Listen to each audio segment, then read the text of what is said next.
So next 126 question అండి. ఇక్కడ దళిత ఉద్యమానికి సంబంధించినటువంటి క్రోనలాజికల్ ఆర్డర్స్ ఇచ్చాడు. అయితే దళిత్ ప్యాంథర్స్ అనేటువంటి సంస్థని ఏ సంవత్సరంలో స్థాపించారు అంటే 1972లో స్థాపించారండి. దళిత్ ప్యాంథర్స్ దీన్ని 1972లో స్థాపించడం జరిగింది. దళిత మహిళల జాతీయ సమాఖ్య national federation for Dalit women అనేటువంటిది మనం చూసుకున్నట్లయితే 1995లో ఏర్పాటు చేశారు. దీన్ని 1995లో ఏర్పాటు చేశారు. వెనకబడిన మైనారిటీ వర్గాల ఉద్యోగ సమాఖ్య ఏర్పాటు అనేటువంటి చూస్తే 1971లో ఏర్పాటు చేశారండి దీన్ని 1971లో. అలాగే భారతీయ బౌద్ధ మహాసభ అనేటువంటిది 1955లో ఏర్పాటు చేశారు. ఇప్పుడు దీన్ని క్రోనలాజికల్ ఆర్డర్లో పెట్టాలి.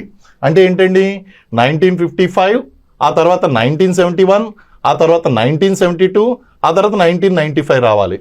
సో సి తర్వాత ఏబి డిసిఏబి ఒక్క నిమిషం అండి. డిసిఏబి అనేటువంటిది మనకి 1992 అంతే. డిసిఏబి అనేటువంటిది రావాలి. ఇక్కడ డిసిబిఏ అని వచ్చింది.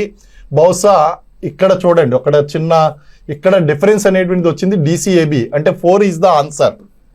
ఇక్కడ కొంచెం మిస్ మ్యాచ్ ఉన్నది.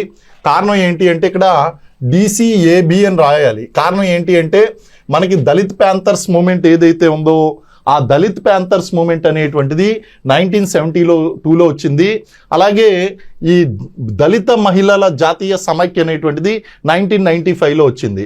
కాబట్టి మనకి డిసిఏబి ఉండాలి, ఇక్కడ డిసిబిఏ ఉంది. కాబట్టి ఇది 4th పెట్టడం జరిగింది. అదర్వైజు ఇక్కడ చిన్న మిస్ మ్యాచ్ ఉన్నది, చిన్న మిస్ మ్యాచ్ ఉంది, క్లెయిమ్ చేయొచ్చు.